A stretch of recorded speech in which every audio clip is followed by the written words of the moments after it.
Yeah, it sucks. No, I'm not actually doing that. I mean, just look at the runtime.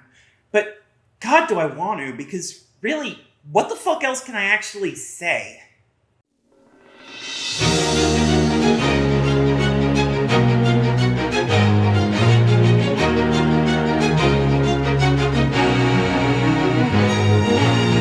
Released in late 2006 for Xbox 360 and PS3, Sonic the Hedgehog, also known as Sonic 06, is a platform action-adventure blah blah blah blah blah. What the fuck am I talking about? You know what Sonic 06 is, everyone does.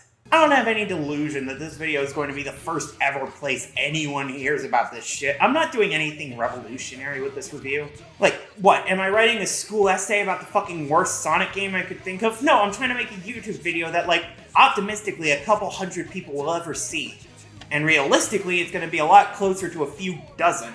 Christ, what the fuck am I doing here? What's the fucking point of any of this? This was a horrible idea. What, he's still here? Okay, I'm gonna calm down. You came here for a review. The least I can do is provide a little context for that review. Namely, the context that I had going into this game before I played it. Because, if you didn't know, this was my first time playing Sonic 06. But I certainly knew it by reputation beforehand. Sonic 06 isn't just a bad game. It isn't just one of the worst Sonic games, or the worst Sonic game. It's arguably one of the worst video games ever made. In fact, I would argue that Sonic 06 is the absolute most infamous game ever made. Maybe second only to E.T. for Atari, but at least E.T. wasn't the next big entry in a long-beloved gaming franchise, or the 15th anniversary of a beloved IP. At least E.T. didn't ruin the reputation of the E.T. name for decades. Even if you've never played Sonic 06 or watched anything that adapts it, you still almost certainly know it by reputation and meme. The constant loading screens, famous glitches, the bestiality kiss, the rage moment. What is this? Oh my god! That just makes you a beta cuck. Sonic 06 is consistently rated as one of the worst games ever made, and is almost always in the bottom 10 of Sonic rankings. And of mainline Sonic games, it's always at the bottom. It changed the direction of the series for years, turned the character and franchise into a joke, and it's still held up as an example of everything wrong with the series. You want to make a cheap joke about Sonic being terrible? Just reference that time he got kissed by a human woman. Instant comedy.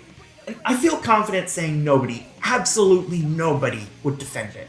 Or rather, I would feel confident saying that if it weren't for one small problem. All the people who seem to love it? Yeah, most people do still think the game is terrible, unsalvageable, and completely worthless. But over time, it's become clear that at least some people still have affection for the game.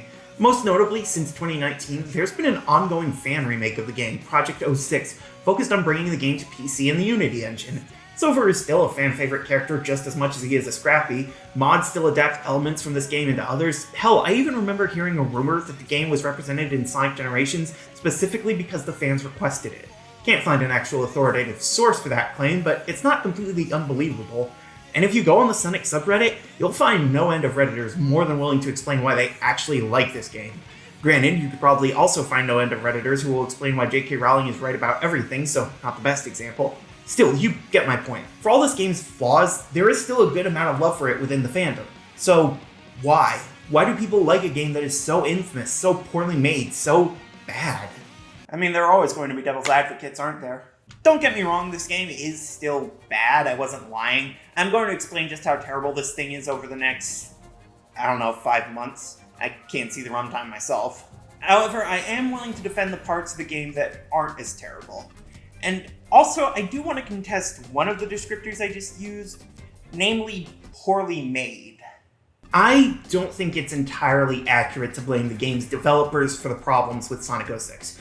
I can definitely understand why someone might, it's not exactly unexpected, but I don't think it's completely fair. The exact timeline seems to be fuzzy on when the game started development. A lot of sources place it in 2004 after Sonic Team finished their last game, Billy Hatcher, but others say it was sometime during 2005, around the time Shadow the Hedgehog was completed. Either way, the earliest it could have started development seems to be fall 2004, and with a physical release in November 2006, they would have had, at most, 2 years to make the full game. And during those 2 years, Yuji Naka left Sega completely, their team was split in half so they could also develop Sonic and the Secret Rings, and because it was technically the 15th anniversary game, Sega kept rushing them to release it for the 2006 holiday season. Oh, plus the Xbox 360 was only released in November of 2005, and the PS3 was released in November 2006. But you might be thinking, so they only had 2 years to make it, so what? Sonic 2 was developed in 9 months, and that game was great, ignoring how the quality falls off a cliff in the last 4 zones, but it's still a good game. And to be fair, that is a valid thought at first glance. Yes, other Sonic games have been made under even tighter deadlines, but most of those games were back during the days of the Genesis. To put it bluntly, Sonic 2 was 100 times less complicated to develop than Sonic 06. It was made for the same system as Sonic 1, used the same engine with only a handful of changes, and no matter how good it is, was still a 16-bit 2D platformer with at most 2 playable characters. Sonic 06, meanwhile, was made for consoles that weren't even commercially available yet, used entirely new engines the series had never used before, was an HD 3D platformer with dozens of brand new mechanics, and it has 9 player characters, one of whom they had created specifically for this game. Even the allocation of responsibilities. Shun Nakamura, the game's director and lead designer, had only directed 2 games before, Samba de Amigo and Billy Hatcher. His Sonic experience was designing for Sonic R, being a field designer for Adventure, and providing development support for Heroes. The credited producer, Masahiro Kimono, was primarily a graphic designer and artist. The lead artist was primarily a field artist, the other lead designer was most prominently a Phantasy Star writer, and one of the lead writers only acted as scenario writer on Adventure 2 Yay and Sonic Heroes WoW, the nearly non-existent plot. Well, at least the other is an anime writer. To me, all of this reads like a rushed, mismanaged project that was basically doomed from the word go. It's like trying to build a sofa out of an oaken sand. It's a joke for my fellow IKEA fans. Game development is hard, and problems are basically inevitable, even in longer and smoother development cycles. Hell, Tears of the Kingdom took 6 years to develop, and they still included the Water Temple and cut the Gerudo Vi armor. I don't want this video to be seen as a hit piece on the game's development staff. As far as I'm concerned, they all tried their best with the hand they were given. The only people I would blame for the way this game came out are the executives at Sega who split the team and forced them to ship by November 2006. And also maybe Yuji Naka. Yeah, I know, Naka says he regrets leaving mid-development now, but that was still his choice. Besides, he made Balan Wonderworld and did insider trading, it's always safe to blame him. So, with the person responsible for this forthcoming apocalypse firmly established, let's... We're not doing that for this whole video, do you hear? Sonic the Hedgehog. Sonic the Hedgehog. We haven't even gotten past the title, and we've already run into our first big problem. We all call the game Sonic 06, but the actual title is just Sonic the Hedgehog. The same as the franchise as a whole, the first game, the Saturday morning cartoon, the first movies. It's a name so incredibly poorly chosen, I wouldn't be surprised if I was told it was meant to be a placeholder. Apparently the idea was to give the game that title to indicate it was a bold new direction for the series, a major advance from the previous games, as Wikipedia puts it. It's Sonic Adventure 3, the only advance is that it's in HD. It's such a bad branding move. I've seen so many different people call this game a reboot, or a failed reboot, or a relaunch, and it's just none of that. It's not a soft reboot, it's not a pseudo reboot, it's not even an independent entry in the series. Sonic Adventure is closer to a reboot. Sonic Heroes is more of a leap forward for the series. Fucking Shadow the Hedgehog is less reliant on past games to make sense. Oh, and you've gotta love the box art. None of the game's new characters, or anything related to the plot or gameplay, not even the game's scenery in focus, just Sonic running at the camera. If you just saw this on a store shelf back in 2006, would you even register this as a new game? And you've gotta love the back of the box too, just a true masterpiece of an advertisement. On the PS3 box, half of the back is taken up by tech info, copyright disclaimers, and corporate logos. This time, speed won't be enough. What, was that not the case in the last 4 games? Was Knuckles just hanging with the others as a goof? Over 10 action-packed stages. That doesn't sound even slightly impressive. Every 3D Sonic had at least 10 stages. Hell, so did the base Sonic 3 if you count both acts as separate. It's not even true, there are exactly 10 stages total, and one of them is basically just bits and pieces from other levels mushed together. 10 formidable bosses! I don't even know how you reach that exact number. There are at least 11 by my count. Probably more since the rival fights feel very different between campaigns. Alright, that's enough stalling with the promotion and development and shit like that. Let's get to roasting the actual game. Alright, let's talk presentation. We're gonna start with the game's sound first because, let's be honest, this is going to be the most positive section in the review. Not that everything's perfect. Some of the game's sound effects are extremely annoying. Tails' little flipping, Omega's initial heavy stomps, the footstep sounds in general can be a lot. Annoyingly, the only options we have in the settings is turning down music and turning down all sound effects, which A, holy shit, that's barely an options menu, and B, turning down sound effects also turns down character voice lines, which can be really helpful in terms of knowing what you're supposed to be doing. And the voice acting itself is inconsistent. Most of the returning characters are alright, though with a few notable exceptions. Rouge's performance is extraordinarily low and flat, which was also the case in Shadow, but there at least she wasn't called upon to hold up entire cutscenes with that delivery. Omega has changed voice actor yet again, and I do think Maddie tried her best, but I think they should have added at least a few more effects to her voice in post, because she sounds noticeably less robotic and low-pitched than John St. John and Jeff Kramer's performances. Outside of the returning cast, places may be a bit too disconnected. I actually kind of like Silver's delivery, and Elise is absurdly monotone. There's reasons for it in story, so I'm assuming it wasn't Lacey Chabert's fault. She was intentionally directed to be flat. As for non-main characters... Have you retrieved the Book of Darkness? Head to the Wave Ocean, head to Wave Ocean. Agent Shadow. See, this was another thing that I can't blame on incompetence. It has to be the absurdly rushed schedule. Nobody, not even the most incompetent developer in existence, would have left that Wave Ocean flub in for any reason other than just not having time to double check the voice files. The overworld NPCs generally don't have voice acting, though there is exactly one exception where a lady in waiting for Elise has a fully voiced line near the end of Sonic's episode. Presumably this is Anna, one of the more prominent ladies in waiting in the game, but also this game reuses NPC models and voice actors so often it might legitimately just be someone else. Anyway, shout out to the Sonic Wiki Zone for helping me figure that connection out.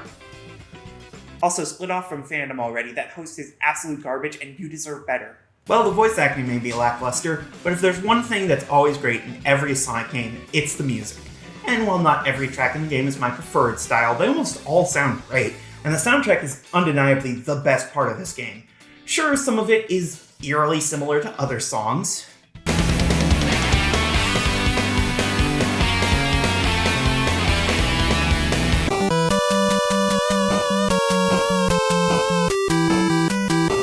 And some of it has very disparate elements included.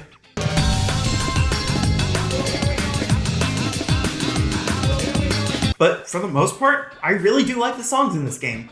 But of course my opinion on the level music isn't anywhere near as important as the songs that really matter. Okay, let's do this quickly. His World is the game's main theme, and maybe it's just me, but I think the rapping is a little bit much. It kind of sounds like Limp Bizkit or Kid Rock, otherwise not a bad sounding song. All Hail Shadow returns as Shadow's credits theme, and it's as badass as ever. I wasn't the biggest fan of it originally, but it has definitely grown on me as just peak Crush 40 edge. Dreams of an Absolution, it's okay. I'm not a huge fan of the super processed, auto-tune heavy electro, but it makes sense as Silver's credits theme since he's, from the future. My Destiny is the final credits theme. It is super cheesy and overdramatic, but god if I don't love the cheesiness of a good piano ballad. And last but not least, the song that's not even on the soundtrack album, Sweet Dream by Akon, Sonic's credits theme. What the fuck is this song? No, seriously, the first time I heard this song, I was genuinely baffled. This is almost a comically bad idea. The first song lyrics are, "We lay like lovers in a warm embrace." Why is this sex music? We're going to get into the weird romantic elements of the game much later on, but even in an outright romance, this song would be way too much.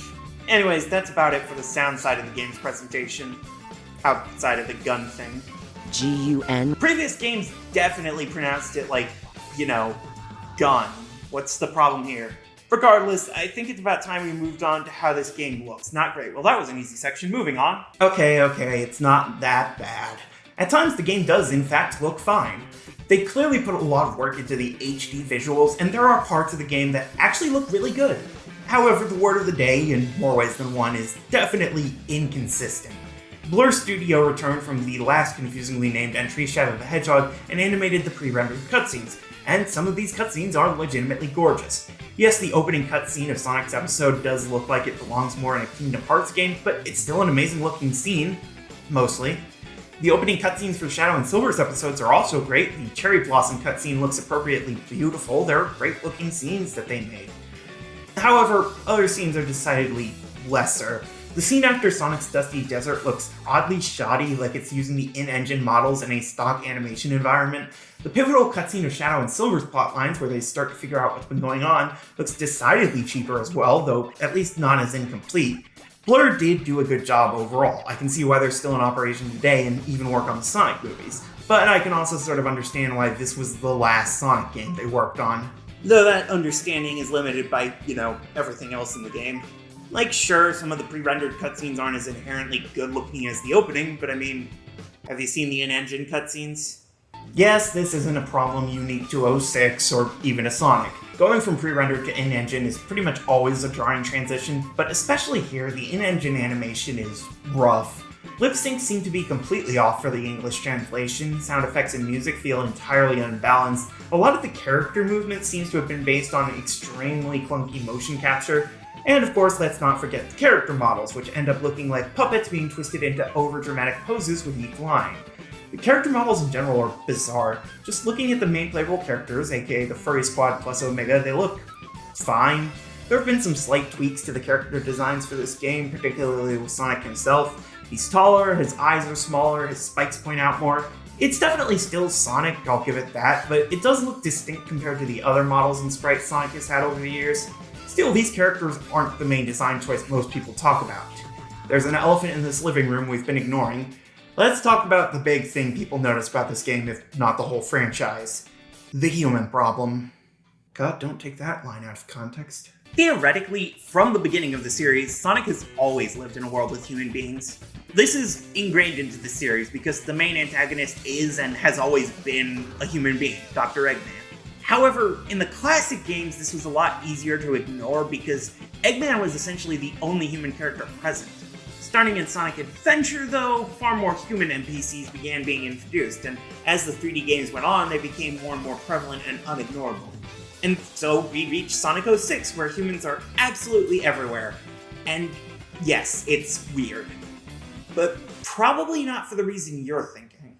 Like I said, the series has always had at least one human character interacting with the Anthro characters. However, with Eggman in the classic games, quite honestly, it was kind of easy to ignore that he's supposed to be human.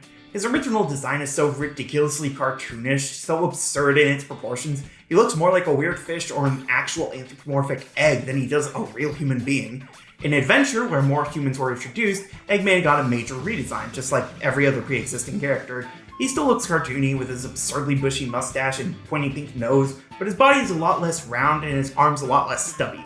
In this incarnation, the one pretty much every modern game uses, he looks less like an actual walking, talking egg, and more like a cartoon human who could be reasonably compared to an egg.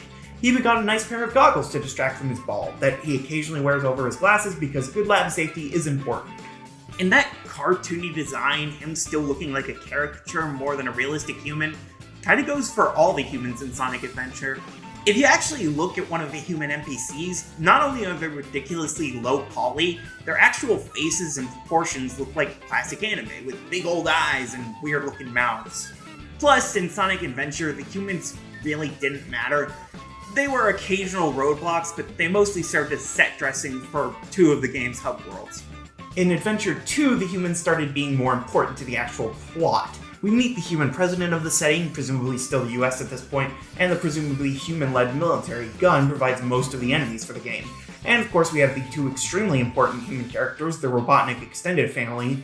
But even here, Gerald looks like a thinner and white-wearing version of Eggman, and Maria still has those same anime proportions. The most realistic-looking human in the game is the president, and even then the in-engine cutscene makes him fake-looking enough to not look uncanny next to Sonic and Tails.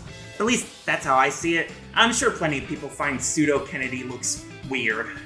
In Sonic Heroes, again, Eggman is the only human because no plot or story. However, for Shadow the Hedgehog, the human presence comes back in a big way.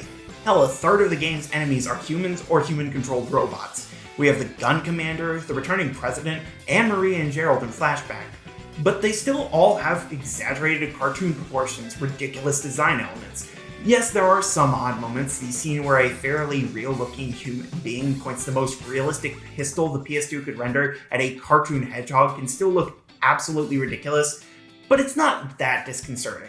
It especially works that for most of the game, the only humans we see directly interacting with the Anthros are these still extremely anime-looking Maria, or heavily armored soldiers who look like, well, they tried their best. So yeah, even when there have been human characters everywhere, they were cartoony or caricatured or just generally in a similar style to the anthro characters the series is mostly based around. That honestly does a lot to make the combination less unsettling for the audience. I mean, there's a reason so many of the adaptations are actual cartoons. And for the live-action adaptation, blending real-life humans with the CG characters, they so heavily redesigned Sonic, they had to do it twice to make the full thing work.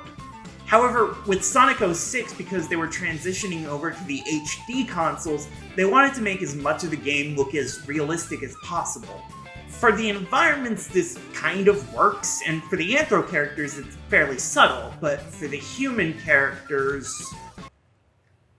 yeah. It's not just that the human characters are in the Uncanny Valley themselves, although, yeah, they really are. It's that alongside the main characters, they feel ridiculously out of place. Basically, the best way I can describe what makes this game fail where previous games didn't is Sonic Adventure 1 humans looked like they were from Final Fantasy VII. Sonic 06 humans look like they're from 7's remake. The game even has real-looking, apparently non-sentient animals that Sonic directly interacts with. A pet dog, a giant eagle, even an orca that we have to deal with far more than an adventure. It's such a weird detail that they didn't have to do. Previous games had animals, yes, the flickies and frogs, but it wasn't as obviously out of place for this world because they at least looked like they weren't trying to be hyper-realistic.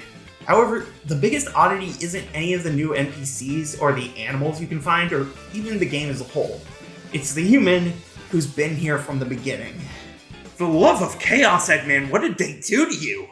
Like the other pre-existing characters, Eggman was redesigned to fit in better with the realistic environments and characters. Unlike the playable characters, though, Eggman's redesign went beyond a few design tweaks. They basically took a couple small elements from his adventure design, namely the buttons on his shirt, his mustache, and his weird pant shoes, and made a completely new character out of them. This is not Eggman. This isn't an anthro egg or a person who could be compared to an egg. This is just a bald human man with a bad mustache and a ridiculous outfit. This doesn't even look like the other humans in the game, because most of those at least look like humans. This guy... I don't even know what this guy is. Who knew that taking a design built to be cartoony and translating elements one-to-one into a super realistic art style wouldn't work? And why completely scrap his goggles? We're not done with the presentation yet either, because we have an even bigger elephant standing in our kitchen. An element of presentation I have barely touched on in previous games. The performance. Now, as I've mentioned, I'm playing the PS3 version of 06, which is reportedly the worst version compared to on 360. More common frame rate problems, glitches, and maybe longer loading times. And just from my own experience, the PS3 save screens are extremely intrusive and take a while to save. Plus, who knows, lag spikes I got every 15 seconds might have only been every minute if I had been playing the 360 version.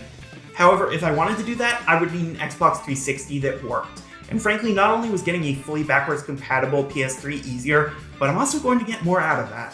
I can actually play PS1 and PS2 games now for the first time. And frankly, I'm not trying to give this game a completely fair shot. The lag and glitches of this game are part of its identity, part of what makes it famous. And my god, is it everywhere in this version. And then, of course, there are the... yeah, those. Every level transition, every side quest step, every area change, every boss introduction screen and cutscene start and ending, every single chance for a loading screen, it is there. This can actually be marginally useful since the loading screens for the hub levels have the only actual full map of each area. Not that it gives you actually useful information, just like where the buildings are. But every loading screen is so long and so constant, it's frankly comical. Especially when a single optional mission takes like 9 loading screens to complete. One YouTube upload I found by the D-pad edited together every loading screen from their full playthrough, and it was over 2 fucking hours. Meanwhile, streamer and YouTuber Lythero managed to beat the entire hero story in Adventure 2 within the time it took for 06 to load, and had more fun with it than the actual game he was ostensibly playing through. You can supposedly reduce the loading times by installing the game on Xbox 360, but even then, the sheer number of loading screens is fucking ridiculous, especially given how many are during the levels. And that, after more words than I wrote about Sonic 1 overall, finally brings us to this game's actual gameplay. Which is somehow the worst part of the whole package. So, just as an introduction to this section, let's start with a little experiment and look at the first moments of gameplay in the previous Sonic games. Pretty much every 2D Sonic from 1 to Knuckles begins with a dive into a well-made, iconic opening level that manages to naturally introduce the gameplay for the entry. Sonic Adventure starts with a boss fight against the main threat of the game, Chaos, with rings collected from the start to make it clear what purpose they serve. Adventure 2 starts with either City Escape, one of the most iconic opening levels ever made and a bombastic introduction to Sonic's gameplay, or with Iron Gate, an explosive and extreme demonstration of Eggman's gameplay. Sonic Heroes will either start with a tutorial level where you learn how to actually play the game, or with Seaside Hill, one of the best levels in the game that shows off the advantages of the character swapping mechanic. Even Shadow the Hedgehog, whose opening level far outstays its welcome, still begins with a fast-paced dash through an exploding city, a dive between buildings to the streets below, and a handy demonstration of enemies dropping their weapons on death thanks to a helpful sky laser. Sonic 06, meanwhile, begins by dropping you in a generic hub world, and your first mission is a side quest where you jump through random circles in the air and get rings as payment. Most Sonic games thrive in their introductions, with them sometimes even being the high point of otherwise bad experiences. Sonic 06 trips straight out of the gate with an uninteresting overworld, an unenjoyable side quest, and a need to engage with a shot mechanic that doesn't so much add anything as it does make everything more annoying. The mission doesn't even work as a tutorial, there's no explanation for your moves, and the ring challenges are otherwise never required. It's just a baffling decision for the start of the game. It's not like things get much better once we get into the actual levels. As previously mentioned, Sonic 06 has 10 stages, 9 of which are used in the main 3 episodes. Every campaign goes through all 9 stages, though they go through them in different orders and occasionally have different layouts. The first level of episode Sonic Wave Ocean is yet another tropical beach-themed opening level, specifically a clear attempt to recreate Emerald Coast. We have the lighthouse, the optional wall running, and even the segment where you run away from an orca by heading towards the camera across rapidly crumbling wooden bridges. You even play through it as Speedy Hedgehogs, an E100 robot, and a purple cat, just like Emerald Coast. Even Tails being playable here might be a reference to him crashing in that level originally, only now we have a ton more gimmick sections to deal with, worse design, way worse performance, and you have to play it twice in Sonic's episode. This game so badly wants to be Sonic Adventure. The hub levels, characters playing through the same levels as each other, the plot of Eggman trying to resurrect an ancient god. But it might just be that the game makes no real attempt to have any identity of its own beyond referencing previous games. Like, every stage in this game feels like it's just parts of a previous game, but stitched together and worse. Dusty Desert is Eggman's base in the desert, like the desert levels in Adventure 2, but now with either carrying a human girl, a clunky vehicle, or stupid ball rolling puzzles. White Acropolis repeats the snowboarding from Ice Cap, only the snowboarding feels 1,000 times worse, and outside of that, the level is just annoying and gimmicky the whole way through. Crisis City is a journey through a destroyed city environment, which we already had 3 of in Shadow the Hedgehog, but with elements of City Escape in Sonic's playthrough, and terrible controls and shadows. Flame Core is just Red Mountain from Adventure 1, but with a stupid as fuck darkness gimmick and enemies that look like Hellspawn. Radical Train is Rail Canyon and Bullet Station merged together, only now you have to either destroy a train, stop a train from being destroyed, or wonder why the fuck you're still playing this game. Tropical Jungle takes the Turtle riding of Dry Lagoon, the setting and swinging of Green Forest and White Jungle, and the bullshit of this game to make a train wreck. Aquatic Base is just a lab environment like on the Ark, with a ton of floating orbs everywhere and not even any water because not a single character in this game can survive touching the stuff. Kingdom Valley is the most original level in the game, and for Sonic and Silver, it's also the closest to actually being good. For Shadow, yeah, if it wasn't clear already, fuck this game. These levels suck, and the final level, End of the World, is a cavalcade of bad ideas. It's clearly a spiritual successor to Canon's Core, having you play through the level in segments as most of the playable characters you've already used. Unlike Canon's Core though, it almost exclusively uses level geometry from previous stages, with at least something from every stage except Radical Train and Aquatic Base. However, there are a few entirely new obstacles in this level, most notably Solaris' eyes. The red ones will throw random physics objects at the player, which can do damage and knock you around in the air. The blue ones, meanwhile, are instant death black holes that pull you towards them and will kill you the second you touch them, even if you have hundreds of rings or a shield or invincibility. Additionally, as you keep playing, the screen will shift color, and possibly intentionally, and possibly because there are more assets now, the game will move even slower. Thankfully, if you touch these random statues, you can get rid of all 3 obstacles, which just leaves you playing through level design that wasn't built for the character going through it. How wonderful. Now, Bad level design, unfair difficulty, bullshit obstacles, and not fun gimmicks. None of these are new to Sonic. None of it is unique to this game. Honestly, Shadow the Hedgehog has just as many of these problems. Sonic 1 has just as many. Adventure 2 might honestly have even more. But those games had good, fun, or at the very least well-constructed gameplay loops. The core act of controlling your character feels good. Yes, even in Shadow the Hedgehog, I will die on that hill. Here in 06? Oh my lord, none of these assholes feel good. We have 9 playable characters in this game, split across 3 campaigns. Sonic teams up with Tails and Knuckles, Shadow works alongside Rouge and Omega, and Silver the Hedgehog ends up playing with Amy, Blaze, and also Sonic and Shadow. We'll get into it later. The point is, 9 characters, 9 chances for the game to play well. Pretty much all of them fail. Sonic is the first character you can play as, appropriately, and he plays at least a bit of every single stage, so you'd figure he'd be the best, but whew, they messed the physics up somehow. Jumping kills your momentum, and the jump dash is even worse for it. The homing attack is at least somewhat reliable, but not terribly fun, especially given how many enemies in the game require multiple hits to defeat. He also has the most upgrades of any character, with 3 being new required moves, and a whopping 7 being optional gem power-ups that cost ever more absurd amounts of rings. The required upgrades are the Lightspeed Dash, which is so unreliable on standard rings it's even more situational than usual, the Slide, which involves holding the button down and is barely ever actually useful, and the Bounce, which is at its most clunky in the entire series. All 3 moves, and Sonic's grounded attack, are mapped to the same action button, making it so tricky to actually use the move you want. And it doesn't help that this game goes back to the whole one hit and you lose all your rings shtick. Except for some bullets which take 1 ring at a time because logic. The gems are marginally more interesting, if only because they're completely broken. They're colored similarly to the Chaos Emeralds, and they're supposed to draw on this little gauge in the bottom right. It's used for other gimmicks in the game, like the 2 levels where Sonic carries Elise, or for the other 2 Hedgehog's special abilities, and in those cases, the meter drains as you use the abilities. With the gems though, for whatever reason, the meter just doesn't go down. Ever. And the abilities themselves are odd. Green gives you the Tornado, a mostly useless attack which completely freezes Sonic in place. Red is Slow, which slows down enemies, NPCs, objects, even the timer. Useful if you're trying to cheese for S ranks, not much else. Blue is Mach Speed, which is essentially just the boost from the later 3D games, but it's one quick burst of speed instead of being continuous. White gives you the Homing Smash, which is basically just a slightly different homing attack where you choose a direction to shoot off into. Sky is the Gun Drive, which is basically just a Minecraft Ender Pearl on a 3D platformer, and God help me if I ever understand why it exists.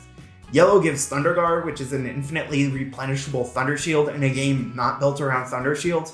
And last, but certainly not least, there's the Purple Gem, whose ability Scale allows Sonic to shrink down tiny and then jump infinitely. I genuinely don't know if that ability was intended or not, because without it, the gem is just, useless. So yeah, yellow and purple break the game, red is situationally useful, and the rest are either too situational or just plain useless. Oh, but we can't forget to talk about the other gimmicks in Sonic stages, like the auto runners. Yes, in a grand total of 4 levels, Sonic will continuously run, building up speed as long as he doesn't hit obstacles, but also losing rings if he even grazes a single object. Oh, and you don't so much control him during these sections as you do vaguely steer him out of danger. And as I mentioned before, in 2 levels, Sonic carries Elise, which eliminates all his moves except the homing attack, but gives him a shield that lets him walk over water and quicksand. It's fine. It doesn't suck as much as it should, but that doesn't make it any better. And of course there's the 2 levels where he snowboards with, negative physics and a jump that feels like shit. It all just adds up to a gameplay experience that never really finds its footing. I feel like there's an opportunity for an absolutely terrible pun in that sentence. The other characters you can play as don't help either. Tails feels so weird and bad to control, having none of Sonic's speed and a ton more fluff. He can fly like an adventure, though the internal math of how that flight goes has been changed drastically, and he can throw bombs. Dummy ring bombs, which explode into 10 fake rings with physics that are essentially instant lag spikes on command. And we have a full level as Tails, where we run through Wave Ocean a second time in the same campaign for basically no reason. Knuckles is fine. He basically plays like he does in the adventure games, except he can't dig. There is a recurring issue where he has difficulty actually disconnecting from a wall he's climbing on, which can be annoying. The biggest problem is you play as him twice, once in the Darkness of Flame core where your objective is not well explained, and once in Aquatic Base, which, yeah, sucks all around. Technically, there is one other opportunity to play as Knuckles, but we'll get to the town missions in a bit, I promise. So many things I have to get to later in this review. You'd think it's a confusing game to try and build a structure around or something. Let's talk about Shadow, I guess. Shadow is sort of similar to Sonic. He has the leg sweep attack, a version of the homing attack, and even the purchasable light dash, or air dash, I guess. However, he's also slower than Sonic, and his homing attack works differently. Rather than just hitting the enemy with his body, he sort of freezes in midair and attacks them. Better for taking down beefier enemies quickly, since spamming the button continues attacking in that one spot. Not so useful for, say, homing attack chains or hitting multiple enemies.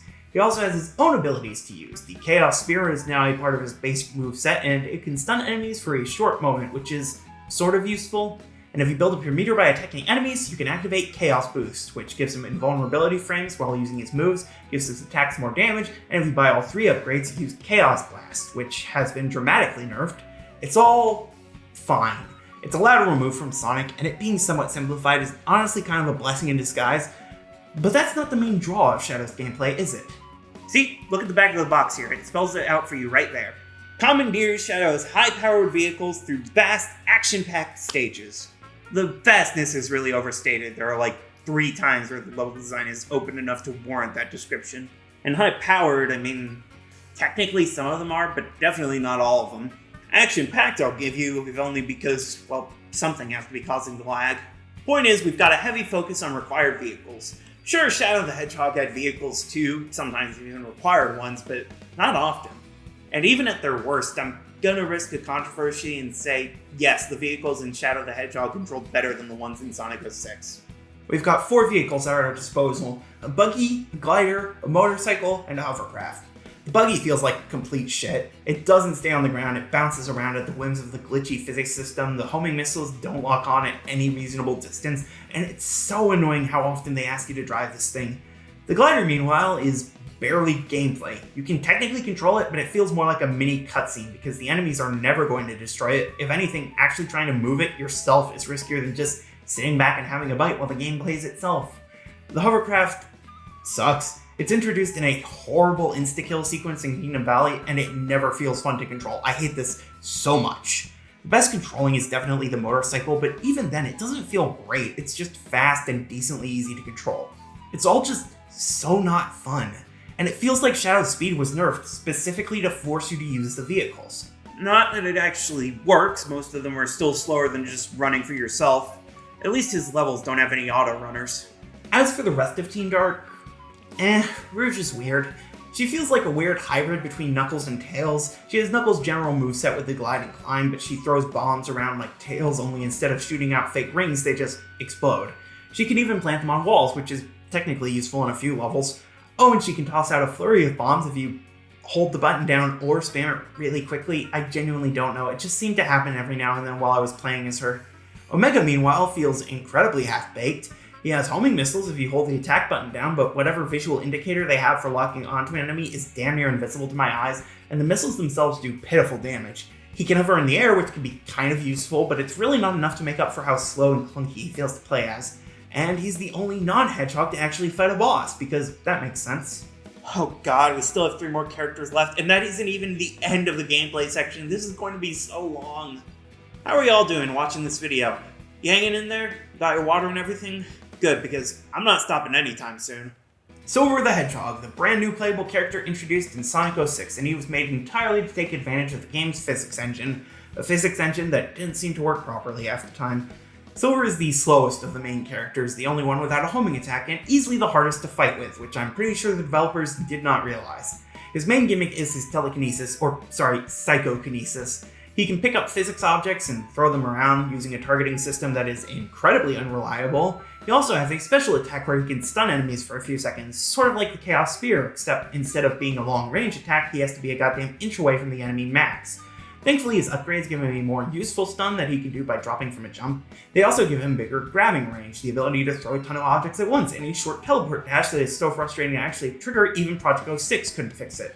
And finally, Silver can levitate in the air for a short distance, because I guess the devs felt bad for all the things he couldn't do. Yeah, I feel bad about that too, devs, but I'm not the one who did it to him. As for his level gimmicks, oh, where do we begin? See, if you find a small circular mark on the ground, you can use your telekinesis on top of it, and it will do something. Just something. Lift up random objects or terrain, bend down a girder or a lily pad to jump off, open doors, just whatever the developers could think of. It's certainly flavor for Silver's abilities, but it's really more than just a please continue the level now button. There's some physics puzzles he has to deal with too. His radical train run through has him messing with seesaw scales that aren't affected by his weight at all, and Dusty Desert has that stupid fucking ball. Oh my god, what the fuck were they thinking with that? Yeah, the gimmicks aren't very fun. It certainly doesn't help that because his powers are so based on physics objects, using them is a good way to make the game lag out. Though to be fair, just running around is a good way to make the game lag out. Silver's team members are Blaze because they're both from the future, and Amy because honestly, she just sort of stumbled her way into this campaign. Blaze is probably the closest any of the characters get to feeling good to control. She's very similar to Sonic in how she plays, even having her own variant of the homing attack. However, she also has a double jump, which can be useful, and a spinning attack move with her flames because every character needs a non-jumping attack, I guess. She's fairly fun, but some of her moves can feel a little odd, like the weird charge-up time on the spin or the awkward way her Fireclaw homing attack propels her. As for Amy, she might be one of the worst characters to control. She has a double jump that kills any and all momentum, a hammer attack that only hits in an extremely small range, and the ability to go invisible for reasons I can't even begin to comprehend. It doesn't even help much. It's not like she's put in stealth sections where she can get past enemies without killing them. She explicitly has to kill most of them to progress. There's one section of Dusty Desert where you control her and one additional mission, and thankfully that's it. But god, does it leave a bad impression. Because the rest of the game leaves such a great taste in your mouth, clearly. Playing this game, it doesn't feel particularly good, ever. Clunky moves, poor physics, and of course, bad and poorly iterated level design. But that's not the limit of the gameplay either. See, you may have noticed me mentioning missions and the hub areas. Yes, this game enters the grand tradition of Mario 64 and Sunshine by giving additional content through the game's explorable overworld. And if you've never played the game, you might have never heard of any of them. Gee, I wonder why. So, when I sat down with this game in mid-July, I wanted to explore what the game actually had to offer. I'd seen so many playthroughs of the game where past the winder of a shoemaker, they never engaged with the optional content. I didn't want that. I wanted to actually try and play the side content, see if there was anything worth engaging with in these big old hub areas. I mean, seriously, Soliana has 2 distinct city areas full of architecture, and a forest so big your minimap becomes useless as it's entirely just open ground.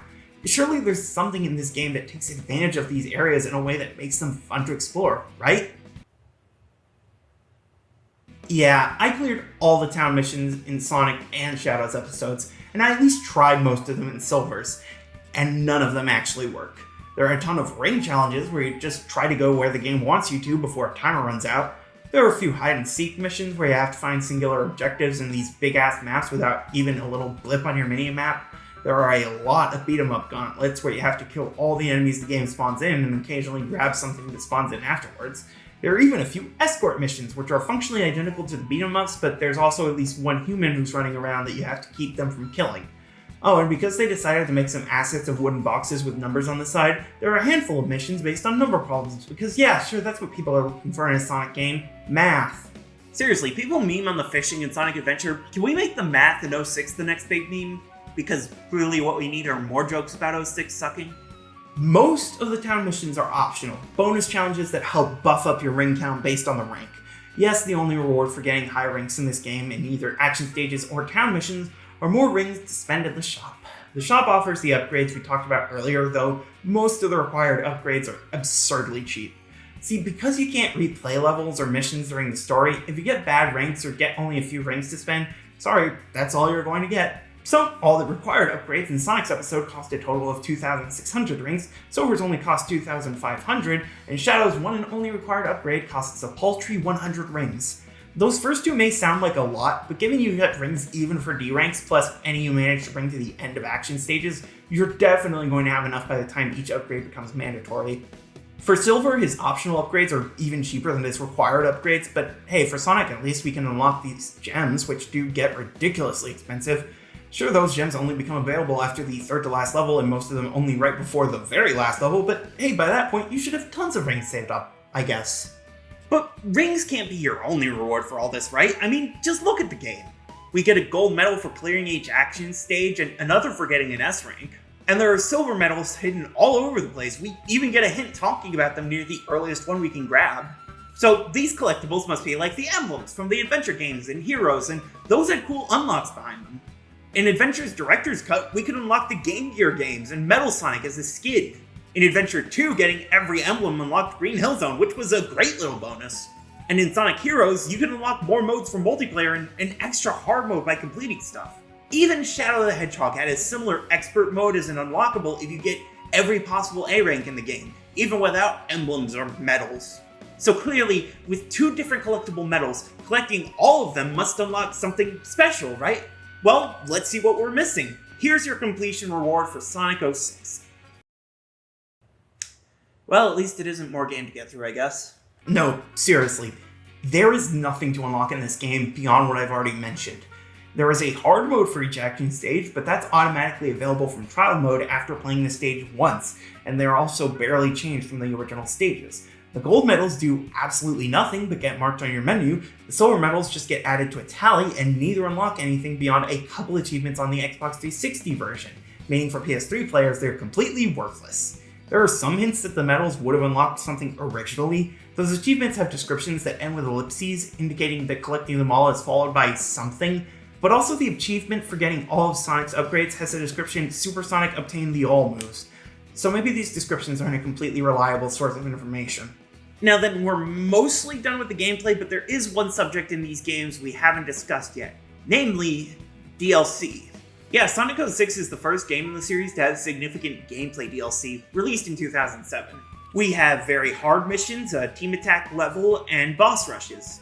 Sadly, in 2010, Sega delisted Sonic the Hedgehog from digital retailers, and as of now, it is still unavailable for download on PS3.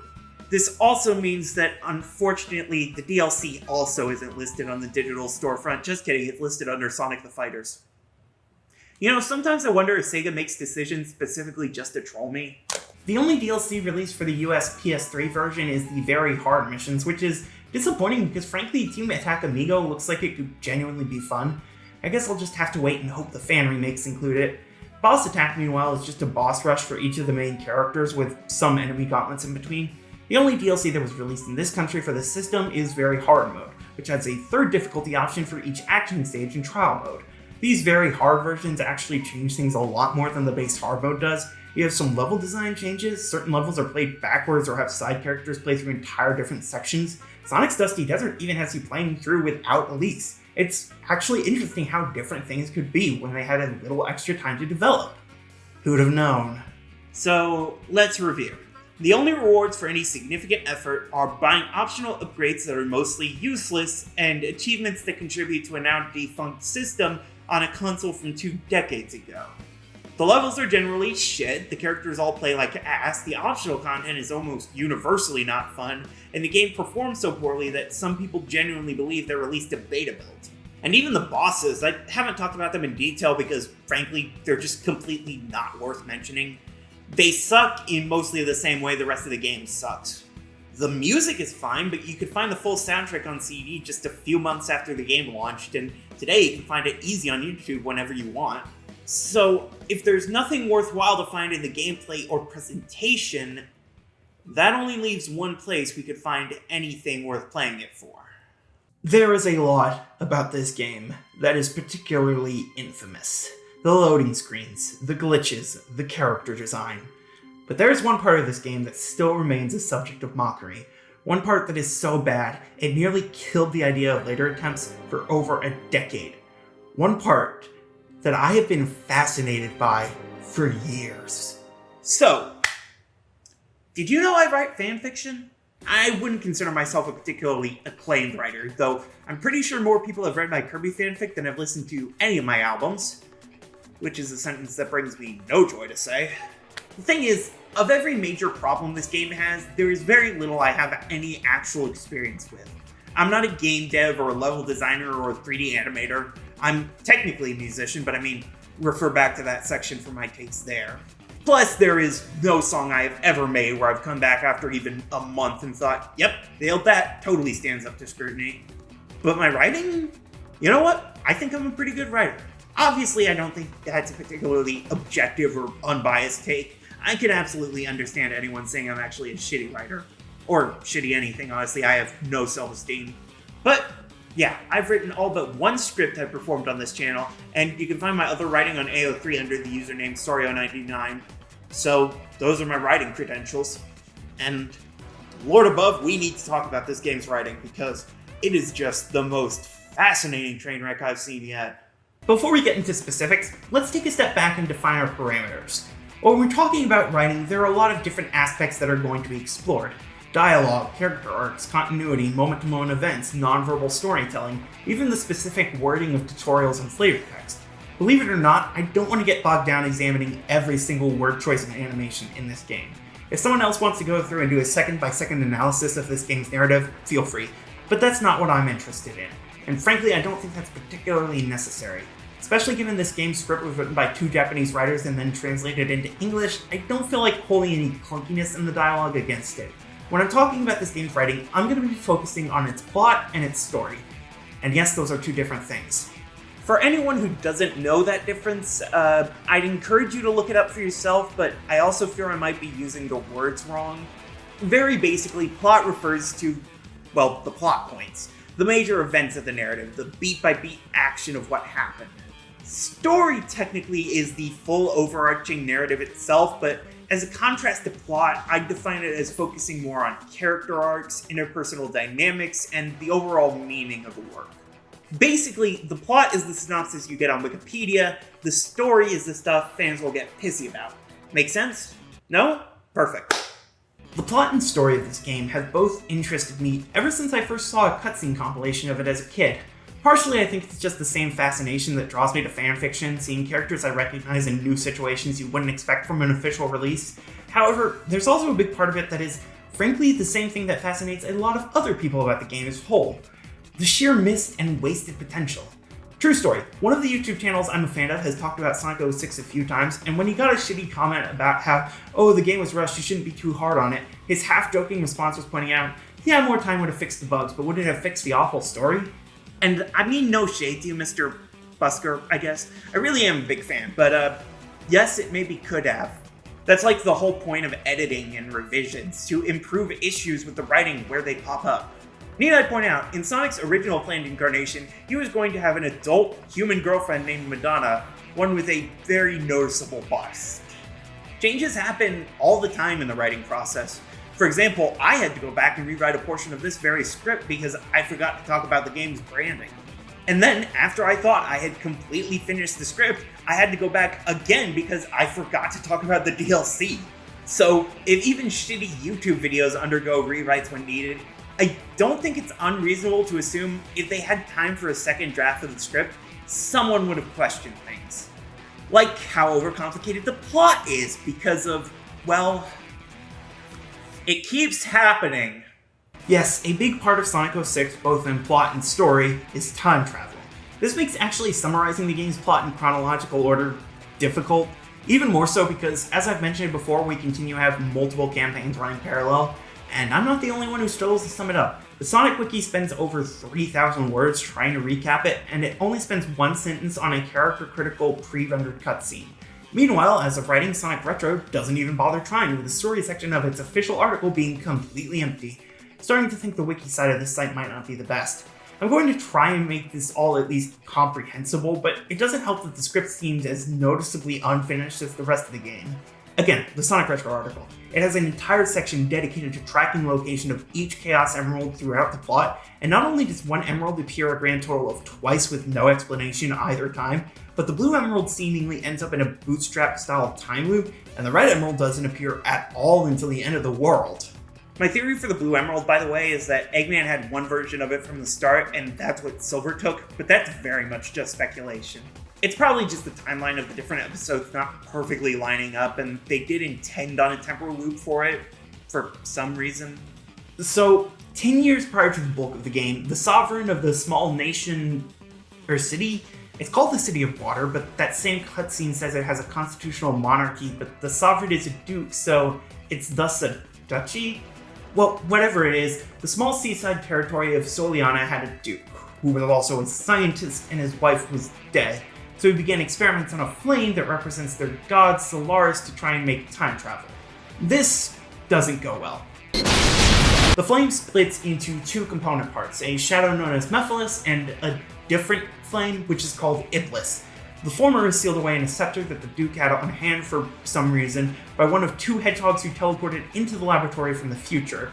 The other hedgehog chases after Iblis and witnesses the Duke performing a ritual that he somehow knows to seal it within his young daughter, who was knocked unconscious by the accident. He then tells the little girl, who is, again, still unconscious, that she must never cry or Iblis will be released and the world will be destroyed. Then he dies, and the only person who knows any of this happened is the future hedgehog who went after Iblis. The two hedgehogs then go back to the future nearly immediately, leaving the scepter and a Chaos Emerald with a small girl, a princess named Elise. So, did that all make sense? No? Good, then I'm conveying it accurately. Seriously, how the hell did the Duke know exactly how to seal two demonic entities that just came into existence? And why was one inside his daughter? Sometime after the events of Shadow the Hedgehog, Eggman has taken an interest in Soliana, somehow getting a hold of that Scepter of Darkness and attacking their Festival of the Sun to try and kidnap Elise and steal her Chaos Emerald. He succeeds in the former, though Elise throws her Chaos Emerald to Sonic at the last second. Meanwhile, Rouge the Bat is on assignment from Gun. G-U-N? Yeah, shut up, I'm still calling him Gun. She steals the scepter from Eggman, and Shadow is sent by the President to extract her, because I guess President What's-His-Name is still a fan. I'm guessing that means the plane shooting was non-canon then. Shadow and Rouge attempt to rendezvous with Gun at an abandoned castle, only for Eggman to attack them and for Rouge to drop the scepter while in midair. This breaks the scepter, maybe releasing Mephiles and allowing him to take form out of Shadow's shadow. Well, at least we have an explanation for one of the Hedgehog lookalikes now. Eggman panics and runs away, while Mephiles sends himself, Rouge, and Shadow 200 years into the future. There, the world is being ravaged by Iblis, the constantly resurrecting fire monster who is occasionally temporarily killed by Silver the Hedgehog and Blaze the Cat. The two are approached by Mephiles with an offer of how to stop Iblis permanently. If they travel back in time, they can find the person who initially released Iblis, the Iblis Trigger, if you will, and kill him before he can do so. This Iblis Trigger is apparently Sonic, which Mephiles shows to Silver before taking him and Blaze back in time. Silver runs into Amy, who agrees to help him find who he's looking for if he helps her find Sonic. Then he attacks Sonic right after he saved Elise, which results in Amy stopping him and Elise getting kidnapped again. For those keeping track, that's now 2 kidnappings on board. Shortly later, Sonic hands over the blue emerald to Eggman, who then sends him, Tails, and Knuckles into the distant future where they meet with Shadow and Rouge. Shadow states they need to use Chaos Control at least twice to travel back to their own time, and so they go looking for Chaos Emeralds. Rouge finds the green emerald somewhere, and they stumble on Omega, who is locked into standby mode. So that's pretty much all our characters introduced, now we just need to figure out what the actual plot is. Back in the present, Silver attacks Eggman's winter base only to find the blue Chaos Emerald, and Amy rescues Elise only for her to be immediately kidnapped as soon as she returns to her castle. That's 3, everyone! Back in the future, Rouge finds the teal emerald, I guess, before the group is attacked by a currently regenerating Iblis. This serves no actual purpose in the plot, it's basically just an excuse for a boss fight in Sonic and Shadow's episodes during this part of the narrative. They use Chaos Control and open a portal to the past, which Team Sonic and Rouge jump into, but Shadow stays in the future because he saw Mephiles briefly and ran after him. In the present, Rouge realizes Shadow will now be stuck in the future with no Chaos Emerald, and thus finds Omega, tells him to take the emerald and wait 200 years for Shadow, and he does, I guess. He and Shadow fight Mephiles, and then get transported back to the present. Right, I think that's mostly how the first half of this plot goes, though some things might be a bit out of order. Again, time travel and multiple campaigns. Sonic, Shadow, and Silver all run alongside a set of train tracks, Sonic trying to stop Elise from crashing, Shadow trying to interrogate Eggman about Mephiles, and Silver because obviously Evil Guy said Sonic would be there. Sonic saves Elise, but Silver attacks again, and Eggman grabs her again. That's number 4, and just after getting rescued from number 3. Luckily, Shadow attacks Silver, and Sonic runs off to rescue Elise basically immediately. Shadow and Silver use Chaos Control at the exact same time, which opens a portal to 10 years ago, thus making them the hedgehogs that sealed Mephiles and tried to stop Iblis. They head back to the present, where Elise willingly let herself be kidnapped by Eggman one last time. 5 kidnappings over the course of, at most, 2 days. Even Peach would call this girl careless. Shadow now realizes how to seal away Mephiles again, so he goes to do so, only to fail miserably. Silver, meanwhile, realizes he needs to stop Elise from dying, and so goes to help Sonic save Elise again, but they fail, and she seemingly dies when Eggman's ship crashes. But then they realize, wait, we can literally use time travel, let's just go back in time by a day and stop her from dying in that explosion. So they do so, and Silver and Blaze go back to their future with 2 Chaos Emeralds, where Blaze seals Iblis inside herself and banishes herself to another dimension, thus setting up the events of Sonic Rush. Somehow. Meanwhile, Sonic saves Elise from the crash, only for Mephiles to stab Sonic through the back while he's not looking. This makes Elise cry, releasing Iblis and triggering the end of the world. Then Mephiles fuses with Iblis using all 7 Chaos Emeralds somehow, and they become Solaris again, which exists at all points in time and space, and all the playable characters except Blaze, plus Eggman and Elise, are teleported into a pocket dimension. Hold up, didn't Eggman just die? Like moments ago? The characters realize they can maybe bring Sonic back to life with all 7 Chaos Emeralds, which they collect from across the pocket dimension. They then resurrect him somehow. Sonic goes super, he shares that power with Shadow and Silver, and they fight Solaris in the most frustrating of the boss fights. But they don't actually destroy Solaris because they can't destroy it like that because it's essentially a literal god. So instead, Sonic and Elise travel back in time to before the Solaris project even began, and Elise blows out the flame that is supposed to become Solaris. Thus, none of the events that I just spent over 1,000 words describing ever actually happened, and our final beat is Sonic attending a non-attacked Festival of the Sun, and the light implication that maybe he and Elise somehow remember the now non-existent timeline. Again, if none of that made coherent sense, I'm doing my job correctly. This plot is just all over the place. I think there is potential here, and I'm gonna get into it, but it's just held back by so many problems. Characters seem to know things they have no way to know. The timeline is all tangled up, and not just with the time travel. And without wishing to sound like a misogynistic game critic from the 2000s, this bitch got kidnapped 5 times. But if you want to know the biggest problem I have with this plot, you notice how little Sonic actually did this whole time? Sonic's plotline throughout his whole episode is rescuing Elise from Eggman. That's his one and only goal throughout the entire game, to the point where he willingly hands over a Chaos Emerald to Eggman on the possibility that he might let her go. Outside of that one animating force, Sonic just ends up stumbling into whatever beat needs to be hit next. He coincidentally stumbles on Silver and Amy, just happens to bump into Shadow in the future, ends up stumbling on a computer by accident that tells him critical information, and lest we forget, just happens to be in the right place at the right time to get... yeah, that. But you know, that's not even my main problem with this plot. The real problem is, nothing he does is actually related to the real plot. Let me put this as plainly as I possibly can. Eggman's involvement in Sonic's plotline does not matter. You could switch him out with anything and the game would not be substantially changed. He could be a series of political assassins from a rival nation, a rogue operative within Elise's cabinet. Hell, he could have been replaced by a series of Final Destination-style targeted disasters occurring all around Elise. None of it would change her and Sonic's role in the plot, because at the end of the day, she is just a sentient MacGuffin. She's a human version of the Scepter of Darkness in just about every way that matters for this plot. And Sonic's only role in events is trying to stop her from dying, and eventually getting close enough to her that she'll cry if he dies. Eggman isn't even close to the game's actual villain, because the actual big bad is Mephiles. Sure, Iblis is a major threat, and the united force of Solaris is plot critical, but Mephiles is the one actually trying to pull strings. Like, he's Shadow's main target from the moment he emerges, he's deceiving Silver from the 2nd level to the 6th, but Sonic? He sees him once in the future tricking Silver, and he's affected by that deception twice, and yeah, that's really it. Sonic has no actual connection to the main villain of the whole game, and honestly, none to the whole overarching plot. Despite the game literally being named Sonic the Hedgehog. Now sure, this isn't necessarily the first time this issue has popped up, but it for sure is the worst. In Sonic Adventure, Sonic mostly focuses on stopping Eggman and barely interacts with the Ancient Echidna plotline, only really seeing it in one level and one flashback. But he's constantly fighting Chaos throughout the game, and Eggman is actually directly involved in the Chaos plotline because he seemingly released Chaos and is powering it up. In Adventure 2, the hero team don't ever learn about Maria, Carol, Robotnik, or the assault on the Ark, but they are directly engaged with the gun conspiracy plotline as they pursue Sonic, and they're directly in conflict with Shadow, who is effectively manipulating the situation. In Sonic Heroes, Team Sonic don't figure out the whole Metal Sonic plotline until the last story, but also Team Chaotix are the only one who do learn anything, and at least Metal Sonic is directly in conflict with Team Sonic the whole time. Meanwhile, in Sonic 06, the first time Sonic comes into a direct conflict with the game's primary antagonist is... yeah. To be fair, there is some wiggle room for Mephiles being involved in Sonic's plot, if indirectly. Obviously, Silver's first attack results in Elise's second kidnapping, which directly leads to Sonic getting sent to the future. The second attack doesn't actually affect Sonic's plot in the slightest, but... and I guess maybe Mephiles made Eggman's ship crash?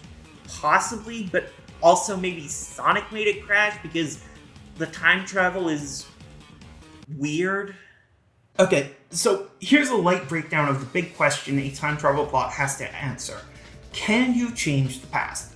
The question varies wildly depending on the work because traveling to the past is, as far as we can tell, impossible. So the real life answer is, it doesn't matter. Some works say you can, some say you can't, some say you can change some things but not others, and a whole ton are all over the place about it. In general though, there are three kinds of time travel you'll see in something. Split timeline, paradox, and stable loop. Split timeline is probably the simplest to understand, where going back in time changes what happened, but mainly by creating a separate universe from the world you came from. This guarantees you continue to exist no matter what you do. Paradox is your classic Back to the Future style, where if you change shit, you could erase your very existence, which of course causes a paradox because now how did you go back in time and do that thing? This is generally resolved by just having people shift into what they should be, though it does vary. However, for my money, the most common and most interesting is stable loop time travel, also sometimes called the predestination paradox. The basic idea is, even if you can travel back in time and do things, you can't change the outcomes of what happened, and instead often cause whatever you tried to prevent. Because you already live in the world in which your time travel happened, so whatever world you live in is one that you created through your future and past actions. For example, in Terminator, the Skynet sends Terminator back to before the birth of the Resistance leader, John Connor, to try and kill his mother, Sarah Connor. But John then sends Kyle Reese back to stop the Terminator, and then through the experience of escaping the machine, Kyle and Sarah end up sleeping together and having a baby. So by trying to send a robot back in time to prevent the birth of John Connor, Skynet effectively creates the circumstances for John's birth instead because the Terminator had always gone back to that time in their world. Later films in the series would occasionally change the rules, but that's the basic idea. You can't change the past because anything you would try has already happened. Now, is this accurate? Like I said, time travel is, as far as we are aware, impossible. So the question of whether you can change the past by time travel is fairly redundant. But at first glance, the idea that you can't change the past at all seems to make logical sense. Like mentioned before, if you can change things, that necessitates either an entire multiverse to accommodate the changes, or some other handwave to explain why the event doesn't logically erase itself from the timeline. However, the reason it's sometimes referred to as the predestination paradox is because it is, in its own way, a form of destiny. Like, if you always lived in a world in which you time traveled in from your future, doesn't that mean that future has effectively been set in stone before you ever made any decision? It almost negates the idea of free will, like any choice you could possibly make was already made years ago sometimes. Not because you actually chose anything, but because it was always what you were going to do. It's sort of like the idea that God directly controlled everything about our lives, which itself has some troubling implications. Now, I do realize I've just spent over 600 words rambling about a very tangentially related special interest of mine, but I promise it is relevant to this discussion. In theory, if you want to make your plot easy for an audience to understand, you should stick to, at most, one form of time travel throughout, and stay consistent with it. If you don't, audiences will tend to get confused, like, that joke I made about Terminator earlier. Or, for example, Ocarina of Time. For most of that game, the plot seems to operate on stable loop rules, hence, the Song of Storms exists. But at the very end, we switch over to split timeline rules, with Zelda sending Link back in time to before the plot really started, and him preventing Ganondorf's rise to power. This timeline split infamously split the fan base as well, to the point where Nintendo had to come out with an official timeline showing that, yes, there was a timeline split there. As well as if Link died, but that's its own can of worms. The point is, if Sonic 06 wants to be comprehensible, it should stick to one form of time travel throughout. And to the game's credit, it mostly does. In almost the exact same way that Ocarina of Time mostly does. Okay, so for the most part, Sonic 06 seems to operate off of stable loop rules. No matter what you do, you can't change the path because everything you do has already been done. Like, for example, when Shadow and Silver travel back 10 years, everything they do ends up setting up events we've already seen. Silver giving Elise the Emerald, Mephiles recognizing Shadow, even some of Elise's weirder moments in the opening. Similarly, when Rouge travels back in time and tells Omega to find Shadow in the future, it's after she's already seen him in sleep mode 200 years later. Everything seems to line up with predestination. Well, almost everything. Until the last story. So, The most obvious exception to the whole stable time loop thing is definitely the ending of the game, where Elise blows out a flame and I realize I wasted 5 days of my life. This completely undoes everything that happened in the game before this point. Again, the princess does one thing that breaks the game's internal logic completely, and giving Crisis City's appearance in Generations, it seems to once again shift to split timeline rules. However, despite that technically being a discrepancy, I'm not gonna lie, I don't really mind it. Yeah, it does break the time travel rules previously established, but so does the entire Solaris situation. Space and time are literally breaking down around them. Of course, that kind of time travel is going to work differently than just holding a couple gemstones and saying the magic words. Like in Ocarina, how Zelda's form of time travel with the titular Ocarina is pretty clearly delineated from the whole reinserting the Master Sword thing. The ending isn't the problem, it really isn't. It's the whole end of the world shit Solaris ends up doing. Okay, so to set up how we get in position for the apocalypse, we need to talk about the fact that the characters don't fully understand time travel. Silver's plot and story revolve around him believing he can change the past to prevent the apocalyptic future he lives in. And while we eventually learn that this won't work, Silver and Sonic seem to still believe that if they travel into the past, they'll be able to change things. This is important because they see Eggman's ship crash after Kingdom Valley, and Sonic has already learned that Elise seemingly died when that ship exploded. However, it should be noted that technically there is some wiggle room to that idea. You see, Elise and Sonic seem to land down in the middle of nowhere after he saves her. There doesn't seem to be anyone around to see that he survived, and even if there was, not long after this, Iblis ends up released, and presumably everyone in the vicinity becomes the first victims of the flames of a disaster. Now, there is also an argument to be made that there was a change to the timeline that happened here, though if that was the intention, it was very poorly communicated. There is technically a slight discrepancy between the two cutscenes that feature Eggman reacting to the imminent crash. One line is said in the first scene that isn't repeated in the second. However, because of the rushed production of cutscenes in the script in general, it's hard to tell what differences are actually important and which are just mistakes. Like in the scene of Shadow and Silver leaving Elise in the past to return to the present.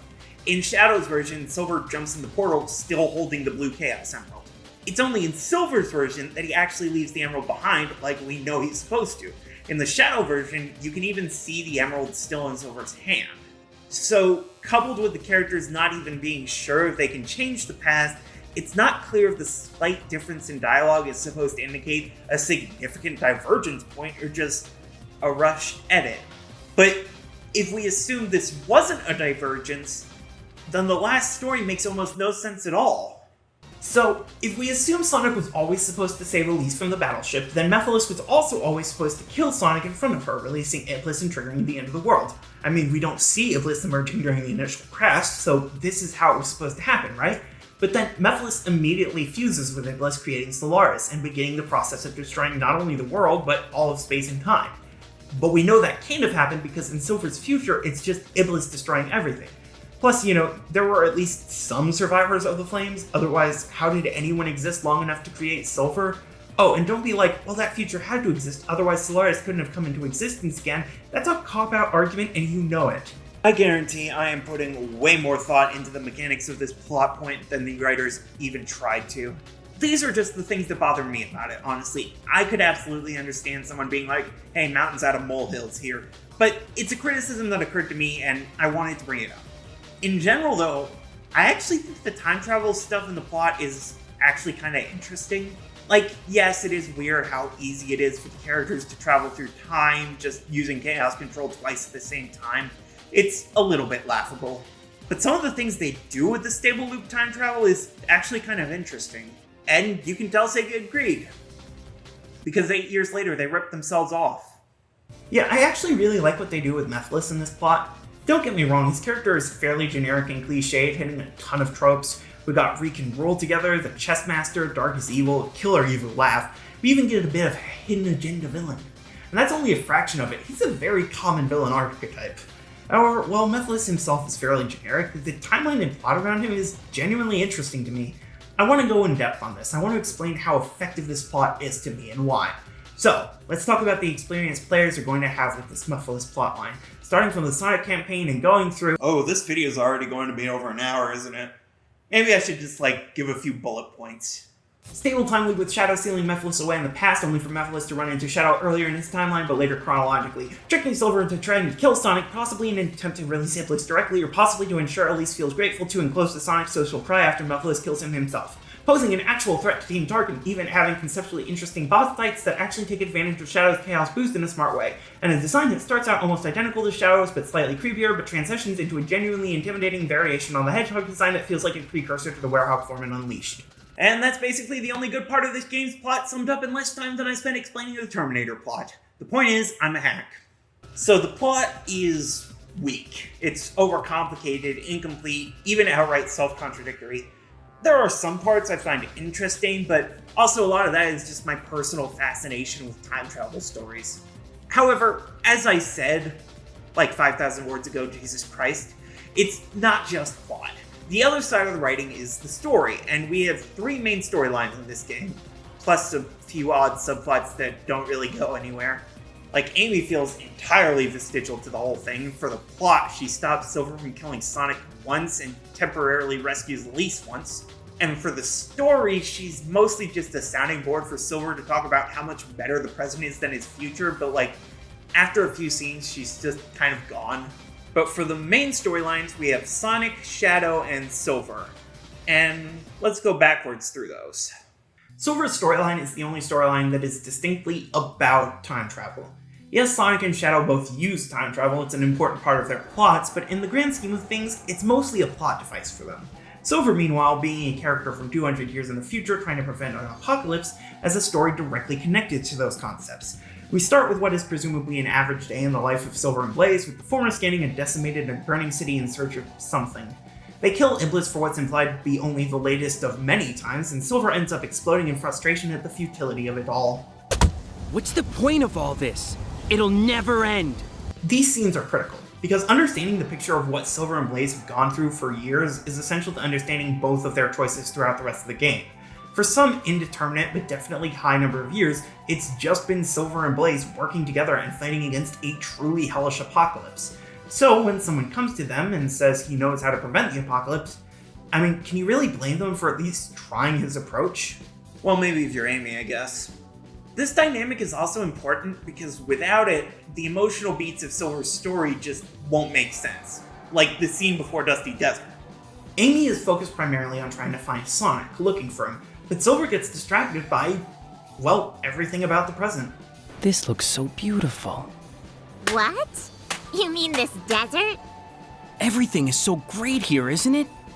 The sky is gorgeous and everyone's happy. Like, yes, the writing is corny and both the voice acting and animation could use a second pass, but the fact they actually explore this is genuinely admirable. Honestly, I think it would have been better if they leaned into it even further. Like, it's not a coincidence that in the real-time fandub, some of the first jokes when Silver and Blaze get to the present are how beautiful and different the present is compared to the future. Outside of that, though, the main running thread through Silver's story is his second-guessing of his mission, and... Don't get me wrong, I can kind of see what they were going for here. The conflict they were trying to build up between Silver's goals and his morals. It might seem kind of like wanks, but I actually think the question of, is it okay to kill one person to save the world, is an interesting angle to explore.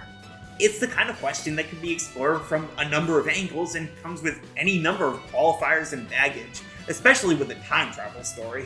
Like, yes, it's not exactly an original moral dilemma, it's basically a variant on the trolley problem blown up to the most dramatic stakes possible.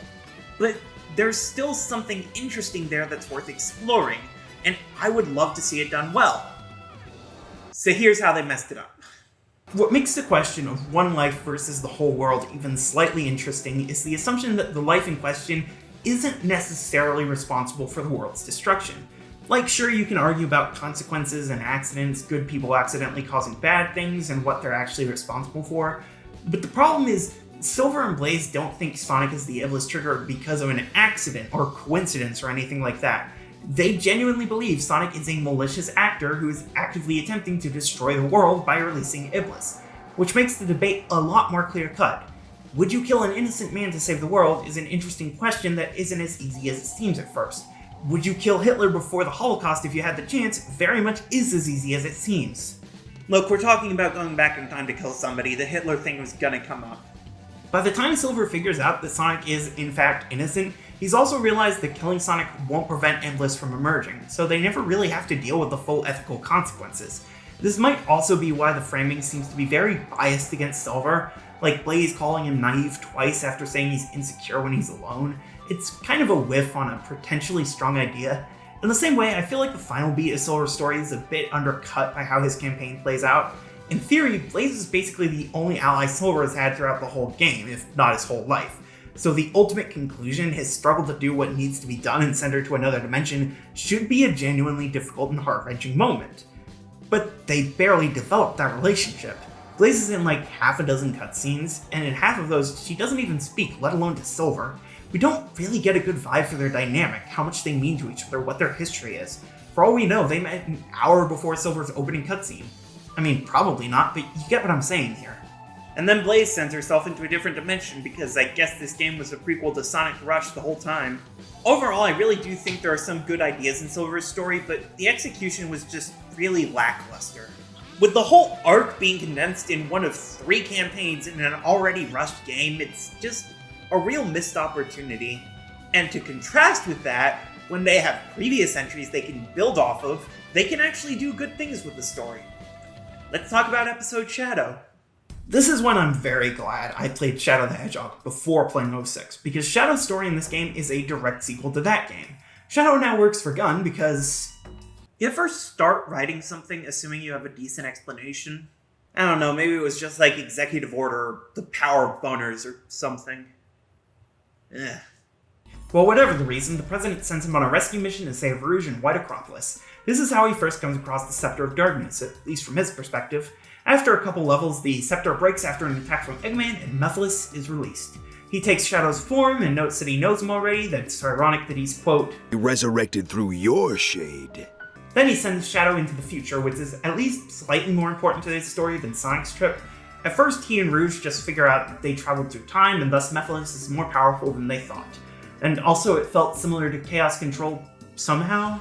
Look, this is the best story in the game, but it's still not anywhere close to flawless. It's still Sonic 06. They find Omega in standby mode lying around in Crisis City, and then they get back to collecting Chaos Emeralds. The big moment in the story, the thing that changes the course of the story, is after they collect both Chaos Emeralds and open the portal back to the present. Shadow gets distracted as he sees Mephiles appear in front of the flame and... Hold on, can we talk about Mephiles' power set real quick? No, he can time travel at will, and you just have to accept that he does that sometimes. Now move on. Alright, whatever. The important thing is Shadow catches up to Mephiles, only to see a futuristic cage holding a version of him prisoner. It turns out that after Iblis emerged, humanity decided either consciously or subconsciously to scapegoat Shadow, imprisoning him for hundreds of years. Now, you could argue that maybe this was just an illusion Mephiles created to try and trick Shadow into working for him, except it isn't, as we'll get into. Regardless, Shadow kicks his ass, then Omega kicks his ass, and Mephiles teleports away and sends the two of them back to the present. This moment sets up the two running themes of Shadow's story, his conflict with Mephiles, and the shitty relationship he has with humankind. Now, his conflict with Mephiles is mostly just the plot-motivating fight that drives the boss fights and level progression. There is an argument to be made about how Shadow's refusal to humor the whole, oh, let's work together, join me routine shows his growth following his self-titled game. Like, Mephiles tries to pull the whole, let's get revenge on the humans thing that Black Doom tried, and Shadow's response is, shut up, I determined my destiny, don't lie to me, you don't even want revenge. And it is cool, but I honestly think the best part of the story is his reaction to knowing humanity will inevitably turn on him, yet again. After Wave Ocean, we see Omega attacking Mephiles with some success, only for Mephiles to point out that he was built to stop Shadow, which actually makes a surprising amount of sense. I mean, back in Sonic Heroes, Omega was on standby mode in the same secret room that Eggman was keeping Shadow in, and he only turned on when Shadow was released. And his immediate first reaction, if for reasons Eggman didn't intend, was trying to destroy Shadow. I mean, yes, Eggman was the one to save Shadow after Adventure 2, but that was also not long after Shadow had betrayed him to try and destroy the world, so he'd have reason to worry about Shadow doing it again. After that, Shadow and Rouge find Omega, and he admits that in the future, he's the one who beats and imprisons Shadow. I don't actually know if he means the version that Rouge sent off with the Green Emerald, or a version of himself from his prospective future. Like, I think the assumption is supposed to be that he was in standby mode the whole time, but then how could he imprison Shadow or know about his alternate... You know what? Doesn't matter, it's a cool story beat. Rouge protests the unfairness of humanity's future decision, with Omega pointing out that, quote, eventually, when something or someone is seen as too powerful, it is seen as a threat.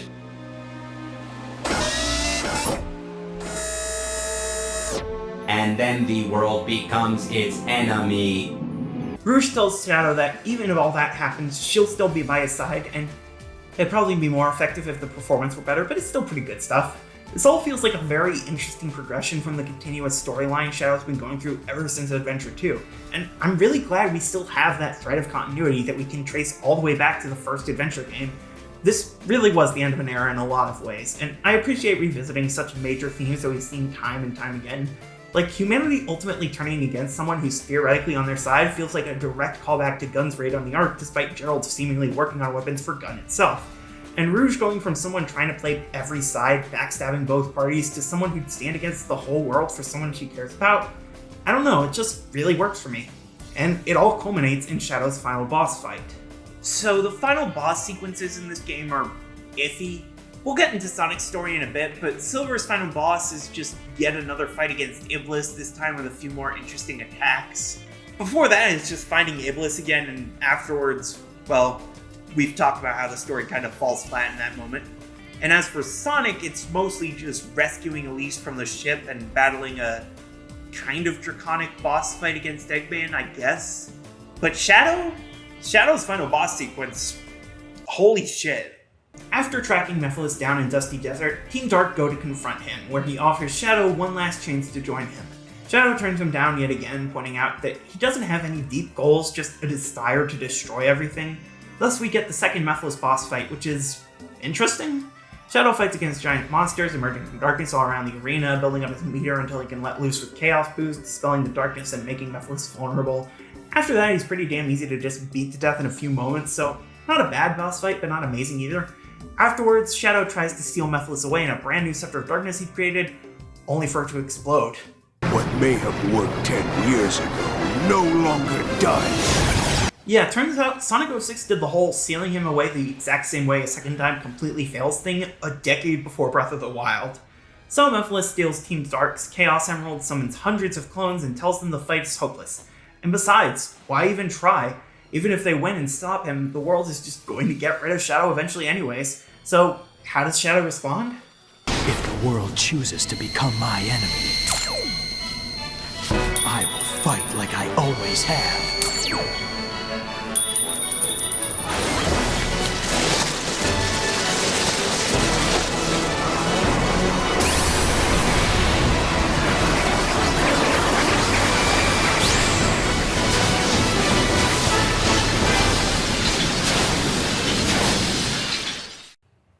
Look, I know not everyone has the same standards for coolness that I do.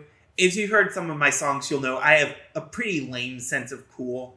However, just by the standards we've established already, the kind of coolness we've seen in Adventure and Adventure 2, this might be the most badass scene in the entire game. Look, I don't want to spend too much time on this, because this script is already over half the length of all my Mario reviews combined, but there is so much here that is genuinely so exciting. From the limiter rings, which have been a part of Shadow's design since Adventure 2, to the super-esque mowing down of all the clones, to just the badass energy of that line. Maybe I just never mentally matured past my edgy teenage years, and in fact that might be a good explanation for my tastes in general.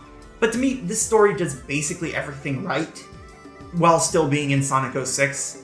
I mean, this is still a rushed, clunky, sparsely edited game, and Shadow's episode is the place where we get the two vocal gaffes after all. Have you retrieved the Book of Darkness? Head to the Wave Ocean, head to Wave Ocean. Agent Shadow. But I do genuinely think Shadow's story is the strongest part of the game outside the soundtrack. Which is particularly notable because the weakest part of the game is still yet to be explored. There's a reason I've talked about Silver and Shadow's stories first, despite having to unlock their episodes beforehand. Ladies, gentlemen, comrades against the binary, for all the elephants we've brought up so far, there's a woolly mammoth we've barely touched on. Let's talk about Sonic's story. It's hard to say what part of this game is the most infamous. The glitches, the loading screens, Silver and Mephiles, and the human design. But I genuinely think the single most infamous, most hated, frankly most destructive part of this game is Sonic's story. Because Sonic's story is not about fighting Eggman. It's not about saving the world. It's definitely not about uncovering any of the mysteries going on. Sonic's story is about one thing and one thing only. Romance. A romance with a semi-realistic Cuban princess who is constantly getting kidnapped. God, the Mario envy is palpable. Okay, that isn't entirely fair. The presence of a human or princess character isn't the issue here. Frankly, I don't even think the romance is an inherently terrible idea.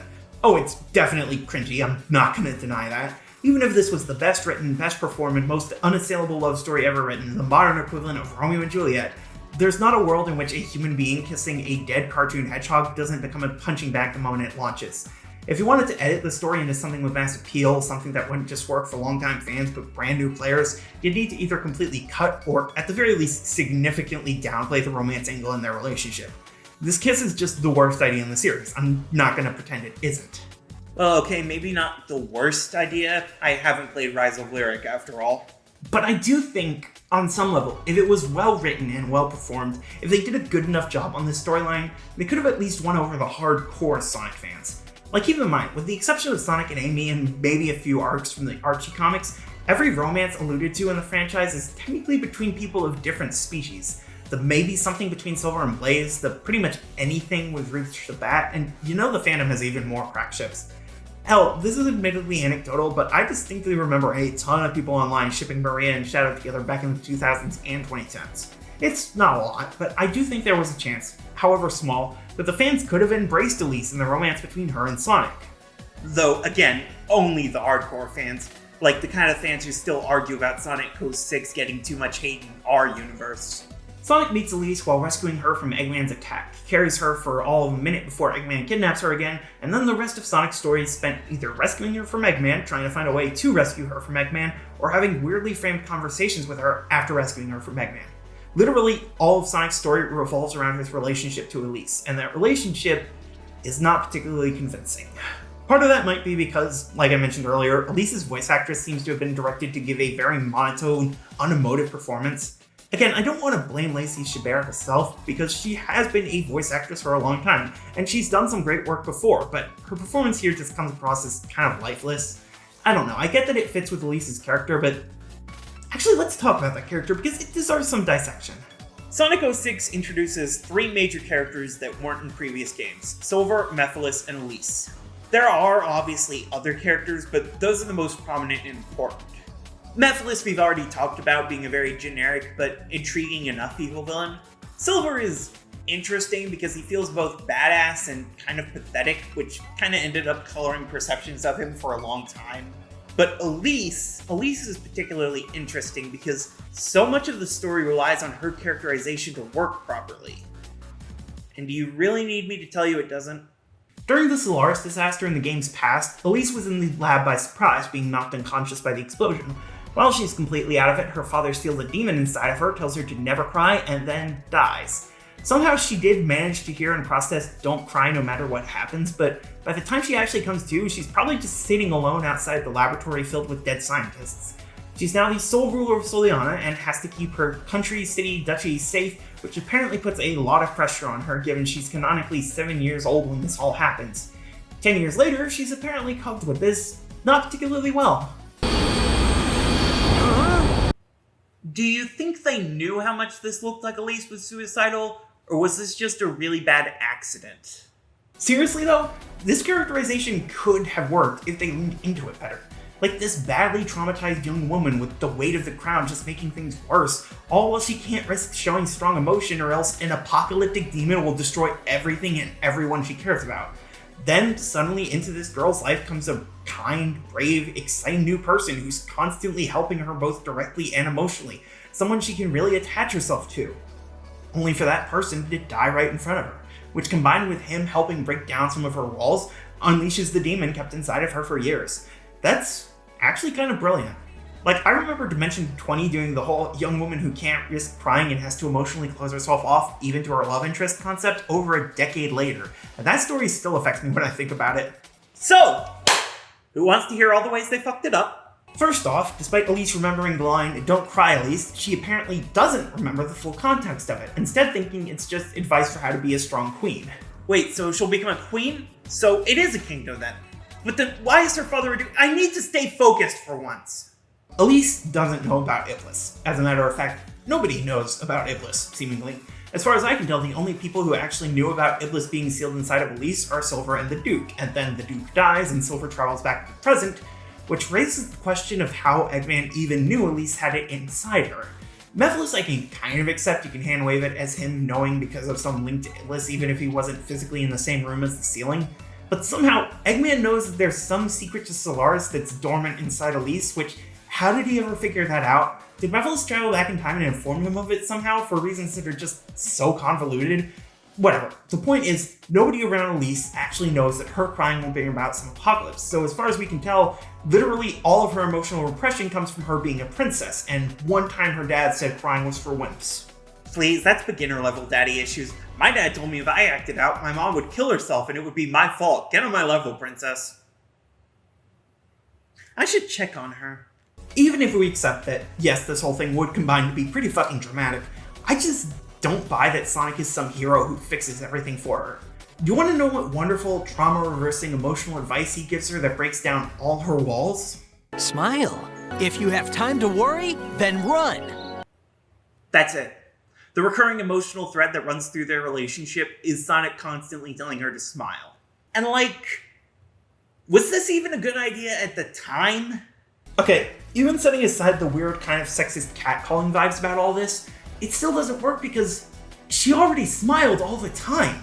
She smiles in the opening cutscene, she smiles earlier in the cutscene where he tells her to smile, she smiles whenever he saves her. Because smiling is not some magical cure-all that makes you happy, putting on a happy face is the main strategy if you're emotionally stunted but in the public eye. And the idea of this being a through line throughout the story, literally the last thing Sonic ever says to her before the game ends, is absolutely laughable. Smiling is not the answer to years of emotional pressure, the traumatic death of your father, and an internalized fear of showing emotion. It's, at best, a good instruction for how to seem likable. Hence, why I'm not likable. And really, the biggest problem with the storyline as a whole is that, quite honestly, I just do not buy Sonic and Elise's relationship at all. Yes, he saves her, and he does a good job at it, but they basically have zero chemistry, platonically or romantically. Even if you remove the kiss of life at the end, or the weird pseudo-mission where the game asks if you think Sonic is in love with Amy or Elise, the story just wouldn't work, because even as friends, these two people don't work well together. There are at most 8 cutscenes where they exchange more than a few words with each other, and most of those feel weird and stilted. If they get anything right, it's that these really do feel like two teenagers with crushes on each other, because they're sure as hell awkward enough around each other. And the thing is, the final story beat of the game, the emotional climax things build to, is Elise not wanting to extinguish Solaris because it means she and Sonic will never have met, that he'll never have come into her life. And if their relationship was believable, if I felt something for their dynamic, this would legitimately be a powerful scene. Even with as weak as it actually was, I still felt myself getting a little choked up. Though admittedly, it was 11:30 at night and I'd been playing this game for hours, but still. The failure of this relationship ends up undermining the entire game's story, and it's just a real disappointment. Especially given how hard they clearly wanted it to work. And then Elise blows out the candle anyways, rendering the past 10,000 words or so completely irrelevant as the game retcons itself out of existence. So yeah, I'd say solid 3 out of 5 for the writing, could use a few revisions, but definitely onto something. Let's see, what else am I missing? What bullet points did I want to hit? The Solaris boss fight seems to require a specific order to how the Hedgehogs attack, but that order isn't properly communicated to the player. Sonic presumably remembers what happened in the game despite the timeline change, but Elise seems to only subconsciously remember, which is kind of weird given she was the one to actually blow out the flame. For some reason, a few of the game's town missions involve the characters talking to literal ghosts, so apparently Soliana is haunted by ghosts that look no different from regular people. Elise seemingly has poorly explained superpowers because of Iblis being sealed inside her, but Blaze already had her fire abilities before that. What's the deal with Sonic Man? End of thought, I guess. Whoever came up with the mission Catch the Soliana Boys needs to be investigated, both because of the unfortunate implications and how much it sucks as a mission. I had a dream about this game's glitchy physics. Okay, I think that's about it. So, that's Sonic 06, or at the very least my experience with it. I wanted to make this as comprehensive as I could. I wanted to investigate every part of the game from start to end, hence why this single review is over half the length of either of my previous full series analyses. But really, how can you summarize a game like this? How can you describe the experience of playing through this game? How do you explain the sheer weight of what this game is in the series and in gaming history? How do you review Sonic 06? Yeah, it sucks. Like, legitimately, I spent the better part of a month working on this review, and that one sentence that I wrote before I even played the game sums it up better than anything else I could say. I wanted to give this game the benefit of the doubt. I wanted to see what, if anything, was good about it, and you know what? I did! But it was not in any way worth it. The game is just as bad as you've always heard about, if not worse. Easily the worst game I've ever reviewed. But I also can't really get mad at it. Games like Four Swords Adventures or even Sonic Heroes disappointed me. They made me 1,000 times angrier and sadder because I thought they could be good. I loved those games growing up, and I see tons of people to this day who still love those games. So the fact they sucked so much for me just hurt that much more. Sonic 06? I knew this game was god-awful since I was an actual child. I had no preconceived notions that this game would be anything other than a steaming pile of shit, and my god did it live up to the expectations. I certainly can't love this game, but I can't really hate it either. Honestly, my main takeaway from all of this is... fuck it, I'm gonna go play Project 06 instead.